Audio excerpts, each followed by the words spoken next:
And Flora of Bermuda, with the blindfold on, completes the lineup for this Group 2 1895 Duke of York Clipper Stakes, and away they go over the straight 6 furlongs. Marshman, not the fastest into stride, will be covered up behind them. And Rage of Bambi is showing good pace on the left there in the maroon colours. Over on the far side, Night Raider in the grey jacket as they stick to the far side rail, predictably. Between them, Elites to Status in the white cap. The yellow cap on the inside is Inisherin. Kurdos in the black colours is just tracking the leading quartet, with the pink cap then of Flora of Bermuda. Roll Zabil in touch, going strongly alongside Marshman. 5 lengths separate first and last as they go past the halfway point here in the 1895 Duke of York Clipper Stakes.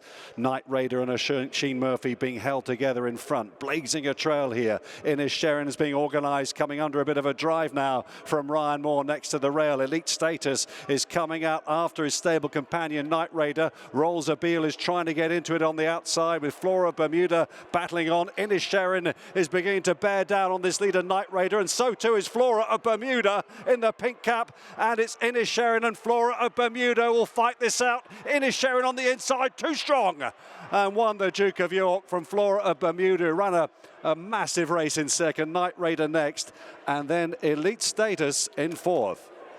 It's bounced back, but it was pushed all the way to the line. Inisherin has won the Group 2 Duke of York Stakes for Ryan Moore and Kevin Ryan, seen off the persistent attentions of Flora of Bermuda for PJ McDonald and Andrew Balding. There's a yawning gap back to the third. It looked like Night Raider had hung on for that. Yes, he has, for Oisin Murphy and Karl Burke, and the stable companion Elite Status is fourth for Kevin Lee and Karl Burke as well. The winner, Inisherin, strong in the betting beforehand, 11-8, tenacious up against the inside rail, went through, went clear, had a filly harrying him, and this looks like deep Group 2 form. I think from the first 2 are good horses. Yeah, I think the first 3 are good horses as well, but yeah, it was a compelling race to watch. It was, but we can hear straight away from the winning trainer, Niles with Kevin. He is, and he'd be delighted with that, because you had to do it a little bit different there. It was really tough. Yeah, look, I was very nervous today.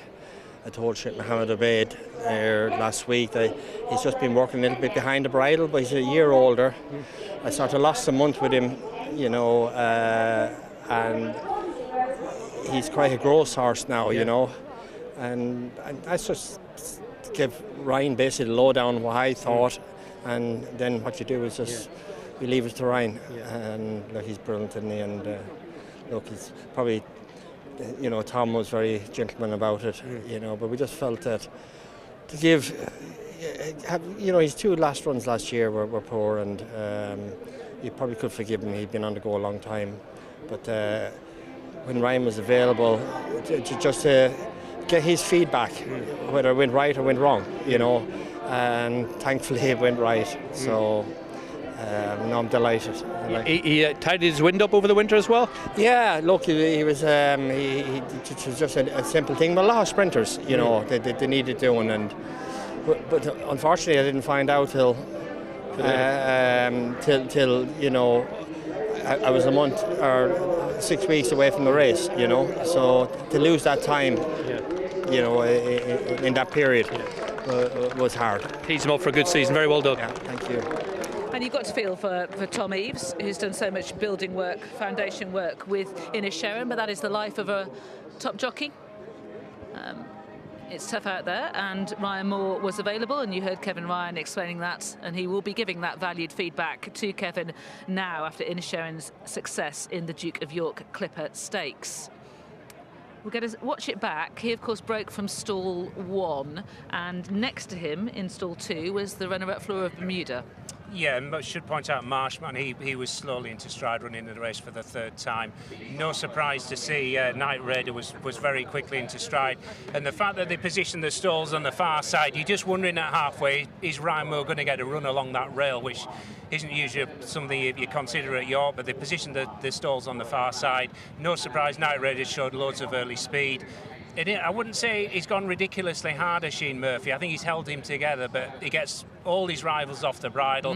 Furlong and a half out, I thought he's going to take a bit of pegging back. Rage of Bambi she shows plenty of speed on the outside. And Flora Bermuda, who throws down a really strong challenge, she's not getting the clearest of runs there, is she, initially, once she's starting a challenge? Yeah, she's had to wait for room. PJ McDonald's had to move her round Rage of Bambi, and again here, he's had to wait for her to change her legs, and that is when, I mean, I'd like to see the head-on here, and she really does throw down a very strong challenge. Meanwhile, Ryan Moore has worked his way up against that far side rail, and Inisherin has got past the early leader, Night Raider. He's well on top of the line, actually. I hadn't noticed nearer the line. He really stretched out in the shadow of the post, hasn't he? Yeah. Also worth pointing out, when Night Raider starts to get tired, he just edges off that rail. Yes. Had he not got tired and he kept going straight, Ryan Moore wouldn't have got that run up the rail. So that's obviously worked in his favour. And Flora Bermuda hasn't had the clearest run. She's run really well. If you consider her two first-time up runs in the past, she's never really run up to her best, so that's a really encouraging start. She'll go to Royal Ascot with a live chance. And Night Raider, I suspect we'll see him back at 5.